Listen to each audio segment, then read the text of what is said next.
Zone Rouge vous est présenté par EP Events. EP Events, communiquer juste et efficace.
Salut à tous, j'espère que vous allez bien et que vous avez passé une excellente journée que je vous invite à bien terminer avec le Zone Rouge du jour avec ceci au sommaire pour un avant-goût.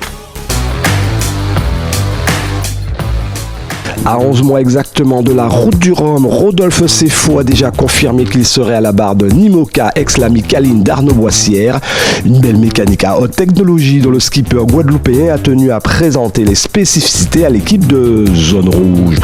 La voile sport mécanique, confirmation de notre grand nom de la voile, Claude Bistoquet. Souvenez-vous, il y a déjà 4 ans, lors du départ de l'édition 2018, ce pionnier, l'un des premiers à tenter la traversée de l'Atlantique en solitaire, donnait son point de vue de technicien devant la caméra de Zone Rouge. Zouti Performance, organisateur du Super Motard, annonce en février la rentrée des pilotes. Quelles sont régulièrement les têtes d'affiche de cette discipline? Tour d'horizon de sport spectaculaire où en 2019 les meilleurs étaient annoncés.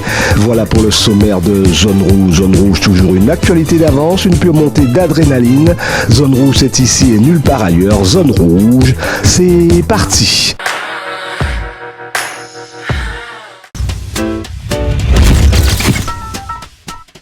Rodolphe Seffo, vous le savez ou je vous le rappelle, a un double objectif. Cette année, en novembre précisément, la route du Rhum. Plus ambitieux encore, en 2024, le Vendée Globe, l'Everest des mers. Son bateau pour cette double mission, c'est un Nimoca, Rêve de large 3, une véritable Formule 2 des mers pour skipper, confirmé. Visite guidée dans les entrailles de cette machine de guerre, c'est une exclusivité Zone Rouge.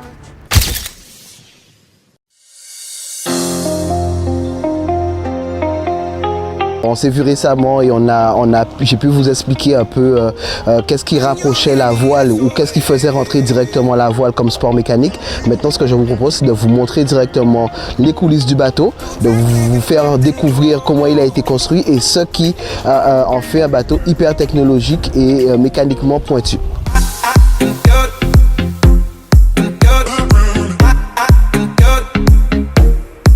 Alors du coup, bienvenue à bord de notre Nimoca. Donc c'est l'ancien bateau d'Arnaud-Boissière, l'ancien Micaline Artipol, qui s'appelle aujourd'hui Rêve de large 3, région Guadeloupe.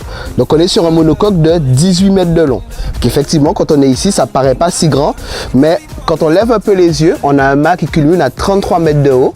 Et je peux vous dire que quand il faut monter en solitaire en haut du mât, c'est pas facile du tout. Rodolphe, la dernière fois, on avait parlé d'une véritable Formule 1. Alors, qu'est-ce qui fait la spécificité de Nimoca? Alors déjà, les Nimoca, ce sont des bateaux 100% carbone. Donc, des safran à l'arrière jusqu'au bout dehors qui est en bout de bateau. Il est vraiment full carbone. Ce sont les bateaux les plus légers de cette génération avec ce type de longueur. Et ensuite, ce sont des bateaux, quand on voit la taille du mât, qui portent énormément de surface de voile. Par exemple, on peut naviguer jusqu'à 700 mètres carrés de voilure sur ce bateau au portant. Quand tu parles de poids d'un bateau allégé par rapport à la classe 40, est-ce qu'il y a vraiment une différence? Alors, un classe 40 pèse en général 3 tonnes 5 et un Nimoca, ce sont des bateaux de 5 tonnes. Donc, on voit bien que c'est pas beaucoup plus lourd par rapport à la différence de taille qu'il y a entre les deux bateaux. On est à l'avant du bateau, un endroit on va dire spécifique pour rendre le bateau compétitif. Exactement, donc sur cette partie-là, la plage avant, on peut bien observer déjà sur la spécificité des IMOCA, c'est qu'on a des outriggers, donc des barres qui vont nous permettre de tenir justement ce fameux mât qui culmine à 33 mètres. Et pour rester dans le côté performance et technologique, on voit que sur ce type de bateau, les câbles métalliques ont disparu. Tout ce qui va venir tenir le gréement, c'est du boot spécifique avec des charges de rupture qui sont quand même impressionnantes. Et surtout, le gain pour nous, c'est le poids et la fiabilité. On est toujours sur le qui-vive sur ce type de bateau, Rodolphe? Exactement, on est toujours sur le qui-vive, donc on peut se rendre compte que sur cette partie-là, la plage avant, on est souvent amené à venir pour faire des changements de voile.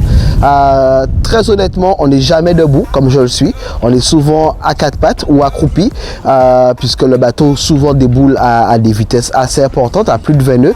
Et donc forcément, l'équilibre sur cette zone-là, il devient vraiment très compliqué. Donc cette partie-là, elle devient vraiment assez dangereuse.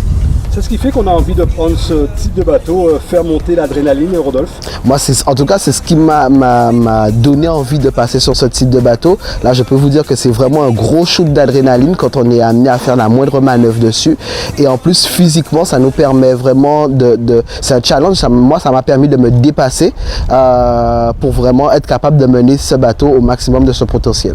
Ça sous-entend des efforts physiques beaucoup plus soutenus que le classe 40? Ça sous-entend des efforts physiques qui sont vraiment intenses. La moindre manœuvre sur ce bateau, c'est minimum 40 minutes avec des voiles à dépasser qui dépassent souvent 80 kg.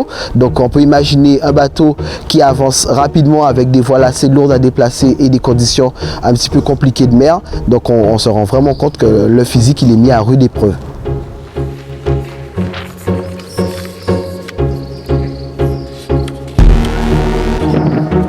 Quand on parle d'IMOCA, on fait référence au nautisme. Là, je vois une aile. C'est quoi? C'est de l'aviation aujourd'hui ou quoi? Alors, c'est pas de l'aviation, mais on se rapproche vraiment énormément. Ici, je vous présente le foil du bateau. Donc, ce fameux appendice qui ressemble un peu à des moustaches une fois sortis complètement, puisqu'ils peuvent rentrer vers la coque ou sortir complètement.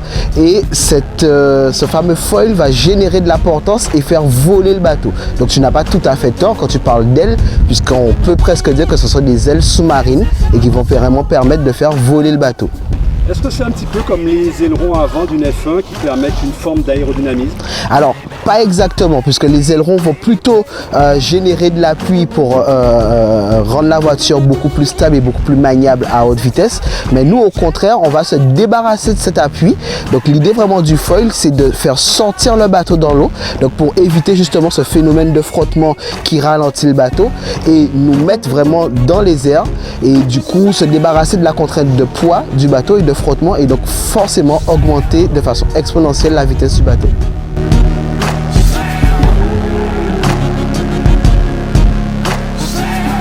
Rodolphe, quel est finalement l'avantage d'avoir un bateau 100% carbone comme c'est le cas de celui-là? Alors l'avantage, c'est déjà le poids. Donc on réduit vraiment le poids général du bateau. Et donc forcément, si on va réduire le poids du bateau, on va augmenter sa vitesse. Le deuxième avantage, c'est la fiabilité. Donc le carbone dans le temps va durer beaucoup plus longtemps que la fibre de verre par exemple. Et donc forcément, ça fait que ce sont des bateaux qui peuvent vivre sur plusieurs générations. Alors, la vitesse est un mot qui revient très souvent. On sait que finalement avoir ce type de bateau, c'est rechercher justement cette notion de vitesse. C'est surtout le cas avec l'IMOCA?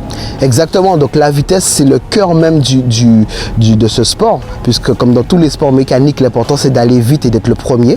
Donc c'est vraiment aussi le cœur et l'ADN, la philosophie de ce type de bateau. Tout a été pensé, optimisé pour aller vite, même des fois au détriment un petit peu du confort du skipper à bord. Alors là, on est quoi? Dans le QG, on est dans la cabine de pilotage, on est où exactement? Alors on est dans le cockpit qui c'est un peu l'espace de vie.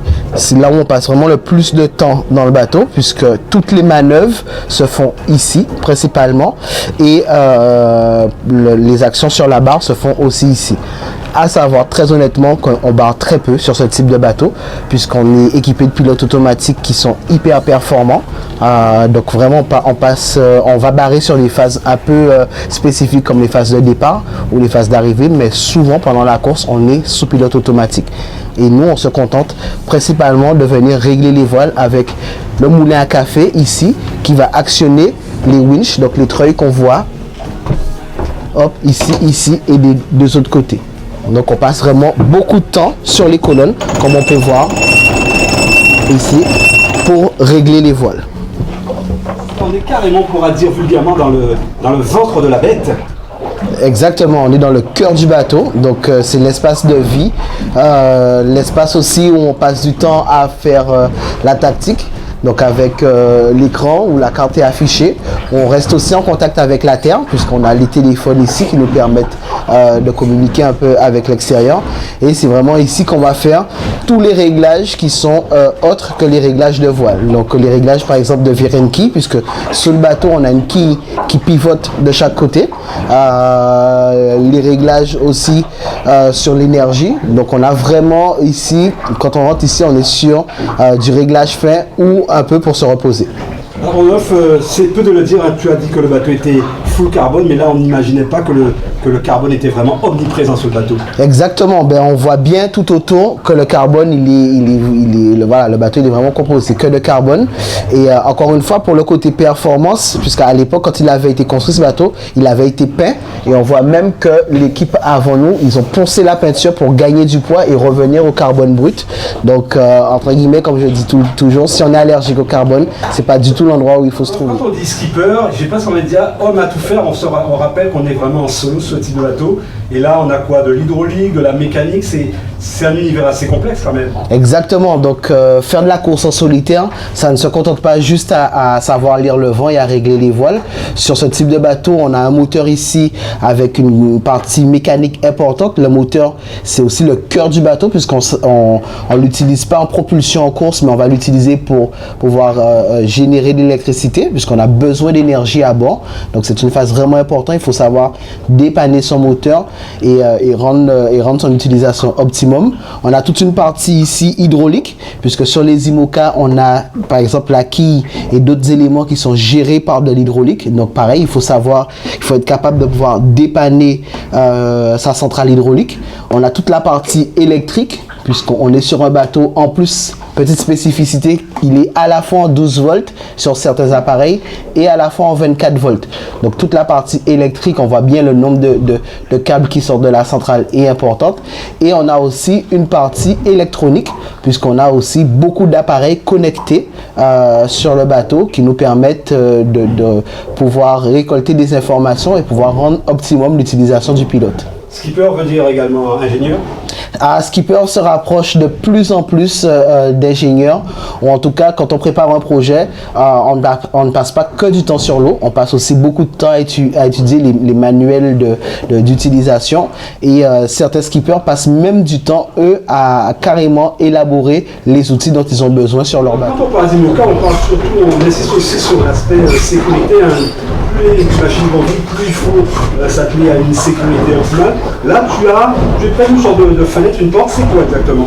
Alors, la sécurité, elle est vraiment très importante, puisque le moindre dommage qu'on va avoir en mer, le temps qu'on se fasse secourir, dans la conception de ces bateaux, ils ont imaginé des systèmes pour nous donner plus de temps, ou en tout cas pour essayer de préserver la vie humaine. On peut faire le comparatif avec le cockpit de Formule 1 qui est censé protéger le pilote. En fait, ici, sur l'IMOCA, on peut isoler cette partie où on se trouvait, la cellule de vie, avec ces portes en fait qui sont des cloisons étanches, comme sur les bateaux de croisière, et qui, en cas de choc sur l'avant, nous permettent en fait de stopper l'eau, l'empêcher de passer et nous donner du temps pour organiser notre évacuation dans le bateau. Donc on voit même que sur ces cloisons étanches, on a un système qui nous permet de relier la pompe de cale directement sur la cloison et d'essayer aussi de ralentir la prise d'eau du bateau. Donc ces cloisons, on les a sur les deux extrémités du bateau. Donc on a deux cloisons à l'arrière, deux cloisons à l'avant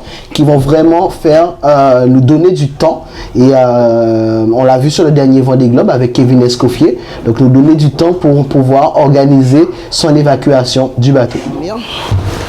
un peu en diagonale. Ouais.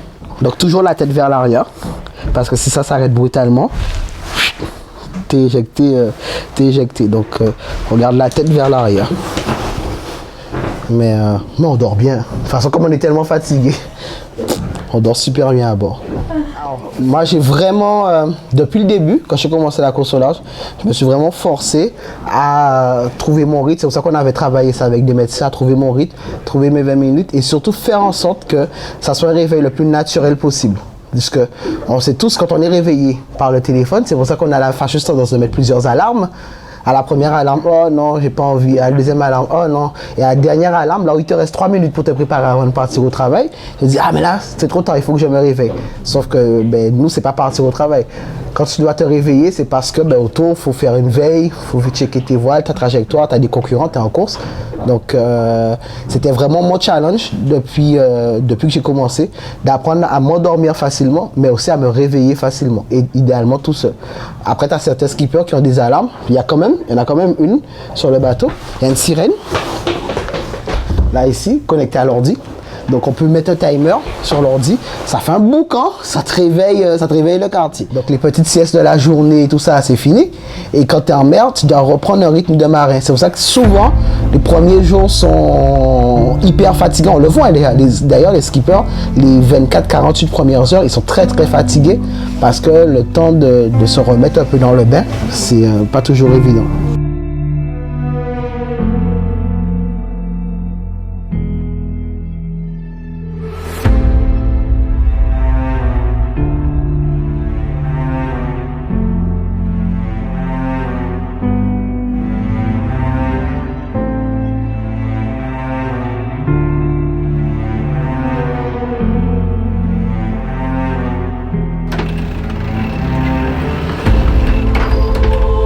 Et même vitesse. Tu peux tirer un peu le manche.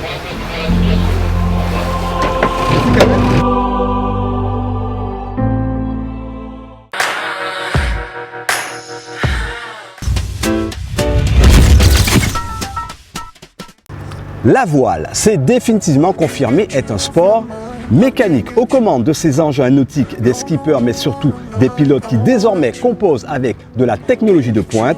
Objectif, performer en évitant la casse. Équation pas toujours évidente à appliquer. Claude Bistoquet, expert du large, nous l'avait déjà rappelé sur le ponton à Saint-Malo. Saint-Malo, quelques jours avant le départ de cette mythique route du Rhum destination Guadeloupe, de sacrés engins font la pause sur les quais devant un public de plus en plus admiratif. Tous bien rangés, les uns à côté des autres, fiers, musclés, tous maquillés de leurs sponsors respectifs. Un véritable spectacle de parc fermé type championnat du monde des rallyes ou encore type paddock de Formule 1. On pourrait s'y tromper, mais seul le terrain de jeu diffère. Asphalte d'un côté, mer de l'autre. Et pourtant, point commun de ces disciplines, elles appartiennent à la grande famille des sports mécaniques. Ça a toujours été un sport mécanique, à partir du moment où un bateau c'est un assemblage d'éléments aussi disparates que la coque, le mât, les voiles, les winches, les haubans, etc. Donc tout ça fait que, comme dans une automobile, c'est un sport mécanique et que de coureurs ont raté la première manche du podium à cause d'un incident survenu contre leur volonté, et bien qu'il n'ait pas failli au niveau d'une manœuvre ou d'une erreur de navigation.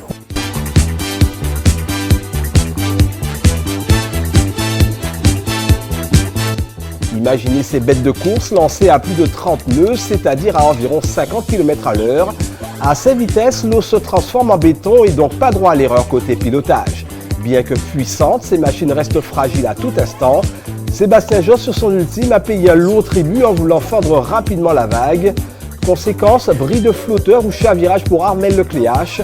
La punition est sans appel, l'abandon prématuré. Plus le bateau est puissant, plus la technologie est recherchée, avec notamment l'apparition des foils. Maintenant, on ne parle plus de bateaux qui naviguent, mais on parle de bateaux qui volent. Certains ultimes avec leurs foils, ils passent une grande partie de leur navigation hors de l'eau. Eh bien, ça engendre des des phénomènes de torsion, etc., des phénomènes brutaux face à la mer qu'ils rencontrent par moment et à très très haute vitesse. Et donc ça peut provoquer des dégâts assez graves, sans compter tout ce qui traîne sur les océans avec la pollution, des billes de bois, des trucs comme ça, ou les animaux marins. En quelques années, la technologie des bateaux a nettement progressé. Résultat, aujourd'hui, ces monstres des mers volent. Si en Formule 1, l'aérodynamisme évolue sans cesse, l'architecture des bateaux a considérablement pris de l'avance. Selon Loïc Perron, vainqueur de l'édition 2014, s'il fallait tenir compte de la révolution dans la technologie navale, c'est comme si une Formule 1 aujourd'hui atteignait les 800 km/h. Mais dans tout le problème de l'évolution, dans tous les records, etc., c'est qu'on ne connaît pas exactement quelles sont les limites. On mesure toute l'évolution en termes de technologie, de vitesse, de progrès technique. Et voilà, où est-ce que ça s'arrêtera? On ne fera pas ça en un jour. La pure mécanique d'un côté, la voile de l'autre comme élément moteur essentiel à la performance du skipper. 30 mètres carrés de voilure en 1978 pour faire la traversée en 27 jours, contre 350 mètres carrés de voilure aujourd'hui pour 7 jours de traversée. 5 jours seulement suffiront dans quelques années pour rejoindre Saint-Malo à Pointe-à-Pitre. Parole du probable vainqueur de cette édition 2018, François Gabard lui-même. Quand Zouti Performance annonce son calendrier, c'est plutôt bon signe pour la relance de la discipline Supermotard. Mais qu'en est-il? Des pilotes sont-ils motivés? Seront-ils au rendez-vous? Et finalement, quels sont ceux qui régulièrement animent les débats? En 2019, ils étaient nombreux à afficher leur envie de marquer de leur empreinte d'entrée le championnat. Petit clin d'œil dans le rétroviseur.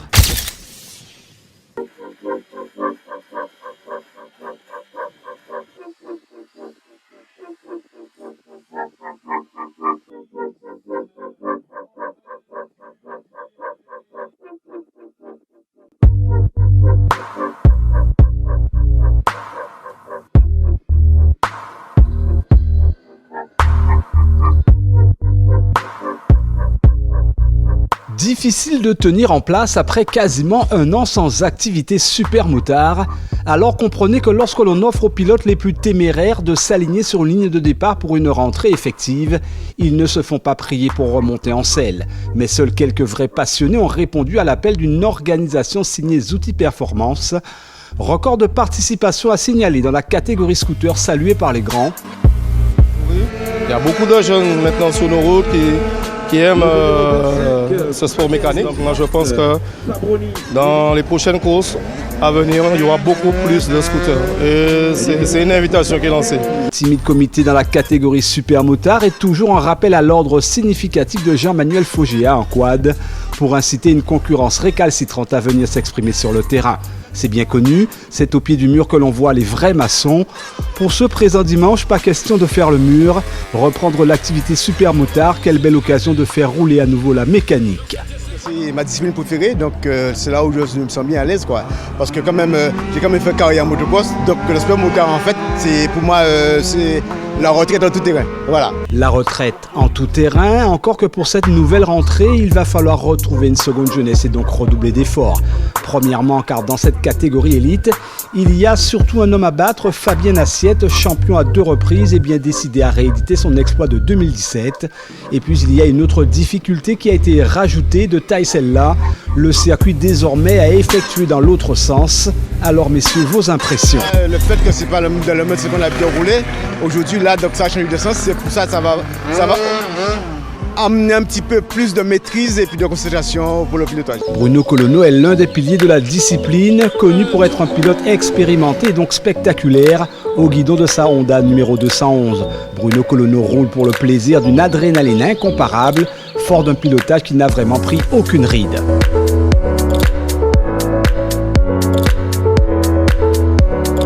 Pas s'inquiéter, seule condition tout de même que les anciens choisissent de revenir en forme s'ils veulent jouer la carte de la compétition.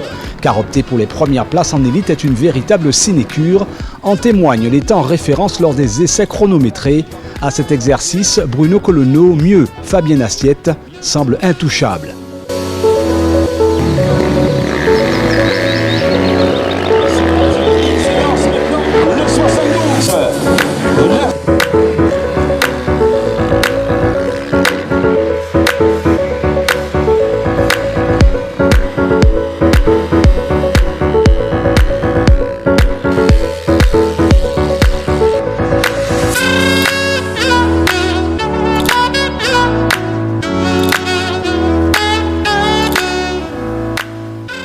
Et quand vient l'heure des grands débats officiels, le scénario ne change pas, les places d'honneur appartiennent aux 2 cadors de la discipline.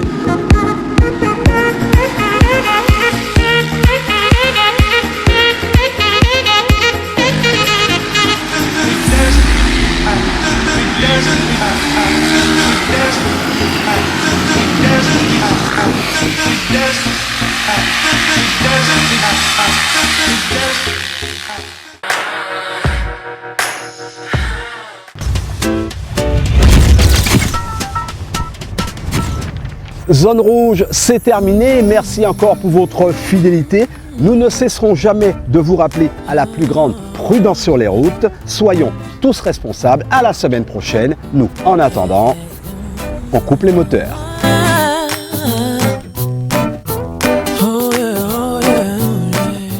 Zone rouge vous a été présentée par EP Events. EP Events, communiquer juste et efficace.